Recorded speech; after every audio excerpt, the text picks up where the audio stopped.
Bom dia, graça e paz, queridos irmãos, amados ouvintes nessa manhã de sexta-feira, um ótimo fim de semana a todos. Hoje é dia 2 de fevereiro de 2024 e o nosso devocional está no capítulo 9 de Atos dos Apóstolos. A conversão mais importante da história vai acontecer aqui.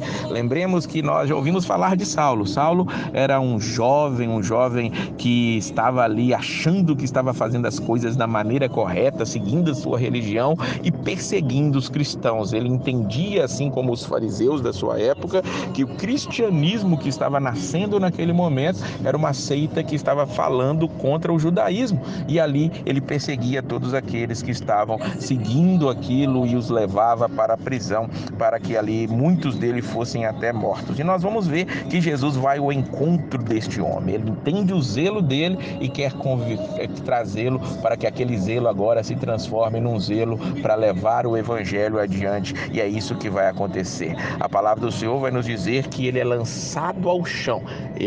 Paulo, ele precisou ser lançado ao chão para poder estar ali vindo para Jesus Cristo. E quando ele cai ao chão, ele vai perguntar: quem és tu? E aí Jesus vai dizer para ele: eu sou Jesus a quem você persegue, diz o versículo de número 5. É interessante nós vermos isso, porque era a igreja que estava sendo perseguida, mas a perseguição à igreja, a perseguição ao cristão é uma perseguição ao próprio Jesus, e é Jesus quem toma a dianteira para poder estar ali defendendo o seu povo. Nós vamos ver no versículo 6 que Jesus o manda se levantar e entrar na cidade, e ali seria dito o que seria feito dele. Aqueles que estavam com ele ouviram a voz, mas não viram nada e ficaram ali emudecidos. Eles levantaram Paulo, pegaram ele pela mão e conduziram até Damasco, e ele ficou ali 3 dias, diz o versículo 9, sem enxergar, sem comer e sem beber. Era um jejum total que Paulo estava fazendo ali naquele momento.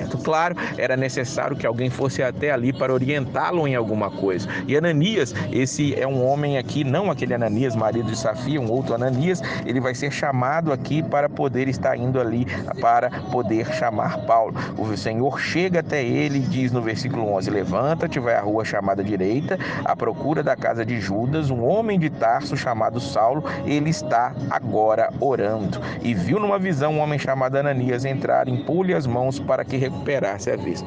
Nós vamos ver aqui, vamos ver também no capítulo 10, que Deus, no momento de fazer com que as pessoas crescem nele de uma maneira mais sobrenatural, ele vai fazer ali um milagre duplo. Ele vai falar com um e falar com o outro até que o encontro acontecesse. Ananias naturalmente estava com medo. Ele sabia que aquele homem ali estava indo autorizado pelos principais sacerdotes para prender os que invocam o nome, mas o Senhor, ele vai dizer para Ananias no versículo número 15, vai, porque é para mim um instrumento escolhido para levar o meu nome perante os gentios, reis e israelitas.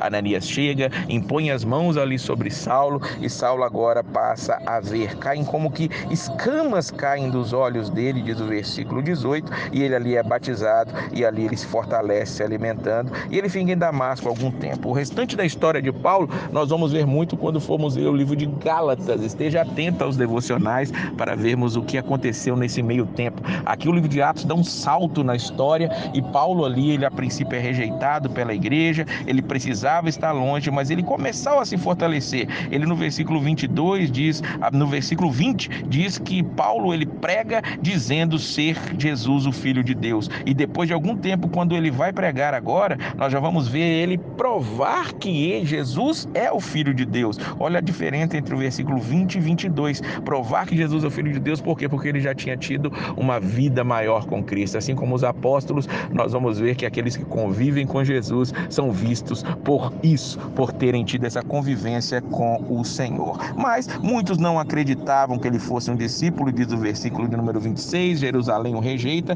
mas sempre tem alguém enviado pelo Senhor para fazer a diferença. E quem faz isso aqui é Barnabé. Lembra de Barnabé? No finalzinho do capítulo 4, era um homem que tinha vendido a sua herdade e dado o dinheiro ali à igreja para dar continuidade à obra. E agora, diz o versículo 27, que ele toma Paulo consigo e leva ele. Diz assim literalmente: então Barnabé, tomando consigo, levou aos apóstolos e lhes contou como no caminho ele vira o Senhor e que este lhe falara, e como em Damasco pregara corajosamente em nome de Jesus. E assim nós vamos ver Paulo, esse Saulo de Tarso. Paulo, tanto faz, o nome Saulo é o nome em hebraico, o nome Paulo é o nome em grego, diferente do que um hino da harpa cristã diz, né? Esse Saulo foi transformado em Paulo. Não, a ideia é que é o mesmo nome, não é como Abrão foi transformado em Abraão, Jacó, Israel e por aí afora. É o mesmo nome, não nos confundamos nisso. Mas esse homem será o maior pregador do evangelho de todos os tempos e nós vamos ouvir muito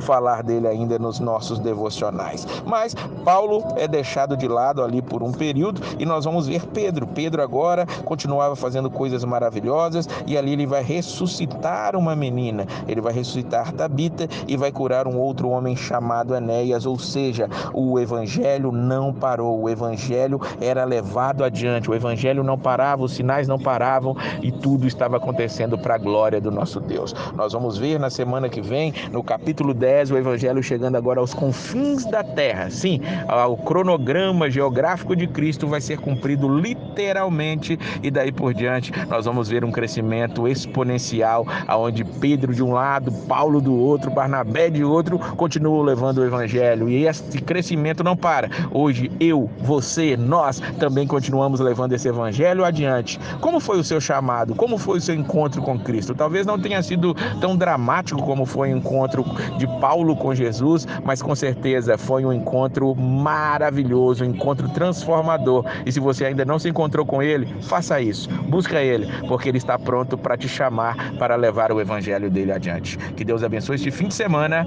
e a paz do Senhor!